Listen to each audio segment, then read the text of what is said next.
കോഴിക്കോട് തീരദേശ മേഖലയിൽ വീശിയ ശക്തമായ കാറ്റിൽ വഞ്ചി കടലിൽ മുങ്ങി.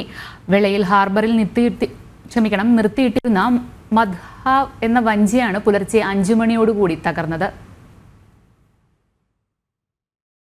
കനത്ത കാറ്റിൽ വഞ്ചി പൂർണ്ണമായും വെള്ളത്തിൽ മുങ്ങി. 1 കോടിയോളം രൂപയുടെ നാശനഷ്ടമുണ്ടായതാണ് പ്രാഥമിക വിലയിരുത്തൽ. വള്ളത്തിലുണ്ടായിരുന്ന 40 ലക്ഷം രൂപയോളം വില വരുന്ന 2 വലകളും വെള്ളത്തിനടിയിൽ താഴ്ന്നുപോയി. മത്സ്യത്തൊഴിലാളികളുടെ നേതൃത്വത്തിൽ വള്ളവും വലയും പുറത്തെടുക്കാനുള്ള ശ്രമം പുരോഗമിക്കുകയാണ്. ഒരു 9 മണി 9:30 വരെ നമ്മളെ ഇവിടെയുള്ള വള്ളക്കാരെല്ലാം വരുമ്പോഴൊന്നും ഒരു പ്രശ്നവും 9 മണിയെല്ലാം ആകുമ്പോഴേക്കും എല്ലാവരും കയറും. പിന്നെ ഒരു രാത്രി സമയത്താണ് ഇത് സംഭവിച്ചത്. ഒരു ചുഴല് വന്നിട്ട് ആകെ പ്രശ്നമായി പോയി. നമുക്ക് കറക്റ്റ് കുടുങ്ങി, നമ്മളെ വള്ളത്തിന് കുടുങ്ങി വള്ളം ആണ്ടുപോയി.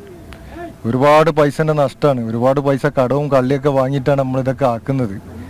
അതിൽ പണിയും വലിയ കാര്യമായിട്ടൊന്നും കിട്ടിയിട്ടും കാര്യമൊന്നുമില്ല. ഇപ്പോൾ ഒരു 10-50 ലക്ഷം റുപ്യേൻ്റെ വള്ളത്തിൻ്റെ മാത്രമായിട്ടുള്ള നഷ്ടമുണ്ട്. പിന്നെ വലയും കാര്യങ്ങളൊക്കെ ആയിട്ട് വലിയൊരു ഭീമമായിട്ടുള്ള നഷ്ടമാണ് സംഭവിച്ചത്. ശക്തമായ കാറ്റിലും മഴയിലും വലിയ ദുരിതമാണ് തീരദേശവാസികളും മറ്റു മത്സ്യത്തൊഴിലാളികളും അനുഭവിക്കുന്നത്. ജനം, കോഴിക്കോട്.